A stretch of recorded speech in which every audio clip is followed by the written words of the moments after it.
소원제TV 시작합니다.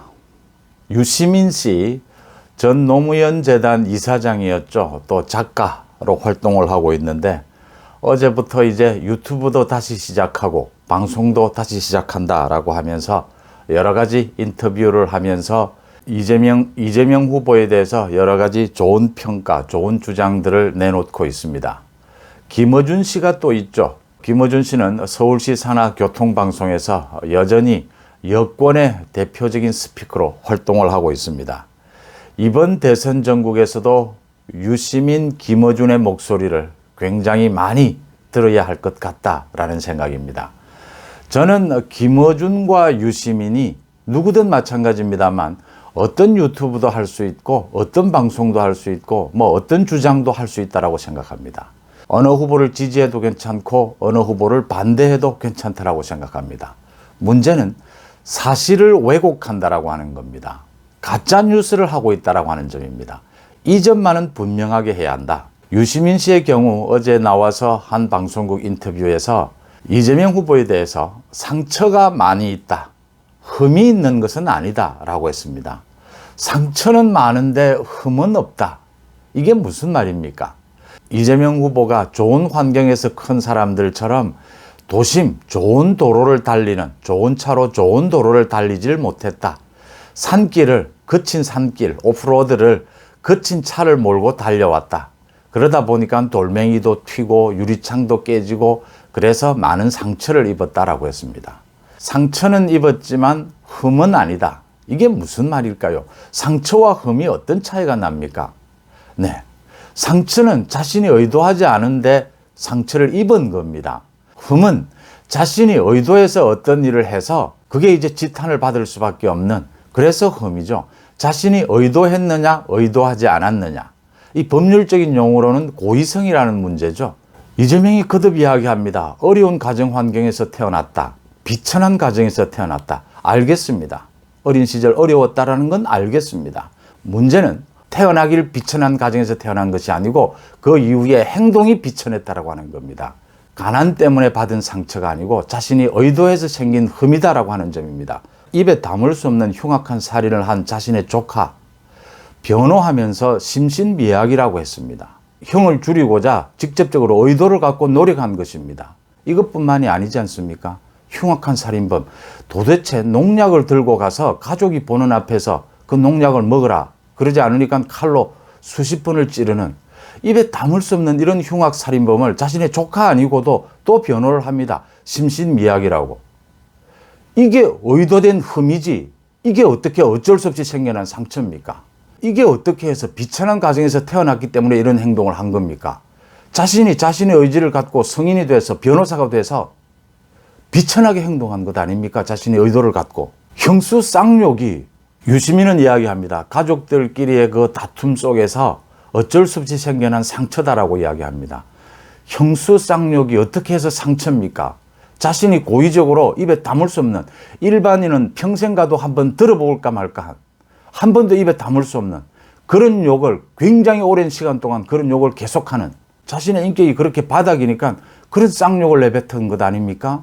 영화배우 김부선 씨의 말에 따르면 총각 행세를 하고 김부선 씨와 사귀었다라는 것 아닙니까? 무상연애다 이런 이야기까지 하는데, 이 무상연애도 가난한 집안에서 태어나서 무상연애를 한 겁니까?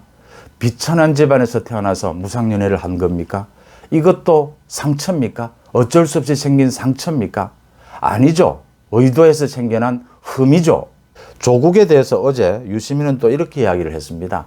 우리가 길에 운전하고 가는데 교통순경에 과속으로 걸리지 않습니까? 교통순경에 의해서 과속으로 걸릴 때도 있고 걸리지 않을 때도 있다. 많은 사람들이 과속을 하면서도 교통순경에 걸리지 않는 경우도 많다. 그런데 조국의 경우에는 그 차 뒤에 추적기를 아예 달아놓고 탈탈 털었다. 그래서 검찰 수사가 과잉이다, 잘못됐다 이랬습니다. 먼저 유시민 씨는 대부분의 사람들이 다 조국처럼 그렇게 과속을 한다라고 이야기를 했습니다. 대부분의 사람들이 그렇게 과속하지 않습니다. 유시민 씨도 그렇게 과속하는 인생을 살아왔는지 모르겠는데, 그렇게 입시 부정을 저지르는 그런 인생을 살아왔는지 모르겠는데, 많은 사람들이 그런 과속을 하지도 않고 그런 과속을 할 여건도 되지 못합니다. 그 다음 두 번째, 가끔씩 과속운전을 하는 경우가 있죠. 나만 걸리고 과속운전한 남이 안 걸릴 경우에 좀 억울하긴 하죠. 그래도 과속의 단속에 걸리면 모두 수긍을 합니다. 남들은 왜 안 잡느냐라고 말하기 전에 먼저 내가 잘못했으니까 수긍을 합니다. 수긍하는 이유는 법의 평등 때문입니다. 과속한 저 사람이 잡히지 않으니까 나도 봐달라고 하면 법이 무너진다, 법치가 무너진다라는 것을 많은 사람들이 상식적으로 알고 있기 때문에 그걸 수긍하는 겁니다. 그런데 조국은 수긍하지 않았습니다. 유시민도 수긍하지 않았습니다. 제가 지금 말씀드리고 있는 이런 것이 왜곡입니다. 이런 것이 가짜뉴스입니다. 누구든 주장할 수 있습니다. 누구든 대선 국면에서 많은 유튜브를 통해서 재밌는 얘기도 할 수 있고 진지한 뉴스를 전달할 수 있고 자기 주장도 할 수 있고 어느 후보를 지지해도 상관이 없습니다. 문제는 팩트에 기반해야 한다. 사실을 왜곡하고 가짜뉴스를 하는 것은 가장 나쁜 것이다. 정말 살인처럼 나쁜 것이다 라고 하는 점입니다. 많은 사람들이 송원재TV 저보고 댓글을 통해서나 얘기를 합니다. 정권 교체를 바라고 윤석열 후보의 당선을 그렇게 바라고 있는데 가급적이면 국민의힘 좀 비판하지 않을 수 없겠느냐. 윤석열 후보 관련되는 부분은 좀 비판을 하지 않을 수 없겠느냐. 예, 저도 정권 교체를 간절히 바라는 만큼 뭐 팔이 안으로 굽지 않겠습니까? 그렇지만 사실을 왜곡할 수는 없다라고 하는 점입니다. 또 사실을 왜곡하지 않아도 유시민이나 김어준처럼 사실을 왜곡하지 않아도 윤석열 후보가 이번 대선 국면에서 이길 수 있다라고 저는 판단하고 있습니다. 그 근거도 제가 여러 번 여러분들에게 많이 송원재TV를 통해서 말씀을 드렸고 또 드리는 중이고 앞으로도 드릴 것입니다.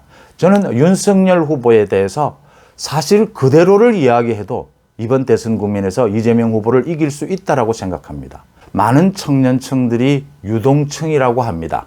7, 80%가 아직 어느 후보를 지정하지 않았다. 지정했다 하더라도 바뀔 수 있다라고 한다고 합니다. 많은 청년층들이 사실을 왜곡하는 이 부분은 용서해서는 안 된다라고 하는 점입니다. 저보고 최근에 그 국민의힘의 공동선대위원장으로 영입이 된 노재승, 이 청년 30대 후반 노재승 씨를 제가 한 2번 정도 비판을 했습니다. 노재승 씨 같은 경우에는 청년이고 또 앞으로 기회를 줄 수 있지 않느냐, 자신의 잘못을 반성하고 있지 않느냐, 정권 교체를 위해서 굳이 그렇게 노재승 씨를 그렇게 비판을 해야겠느냐 이렇게 말씀하시는 분도 있습니다.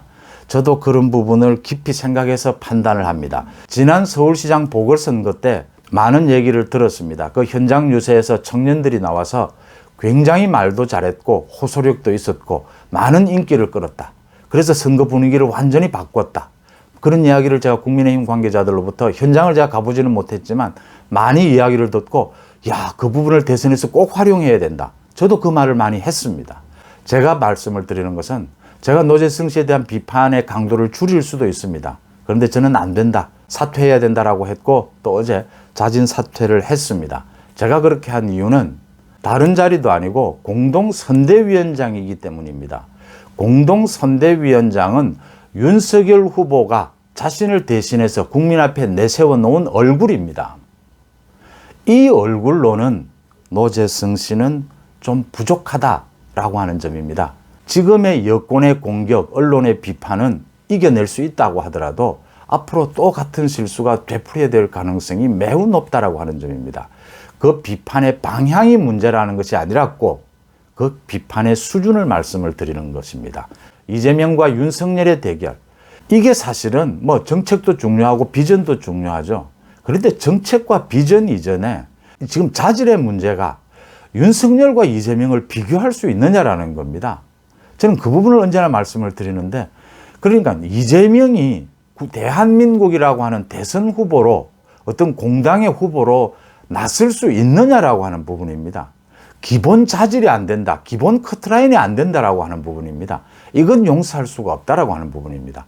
그래서 이번 대선에서 저는 윤석열과 이재명에 대해서 정책 비교, 비전 비교 큰 의미가 없다라고 생각합니다. 이재명은 대선 후보가 될 자격이 안 되는 사람입니다. 자격이 되는 사람과 자격이 되지 않는 사람을 비교한다는 건 그 자체가 좀 우스운 일이지 않습니까? 노재승 씨의 경우에도 좀 자격 미달이다라는 판단을 할 수밖에 없었습니다. 그러니까 노재승을 비판하지 않으면 민주당의 상임선대위원장으로 선정이 됐던 조동연, 그 혼외자 논란을 빚다가 사퇴를 한 조동연도 비판할 수 없다라고 하는 점입니다.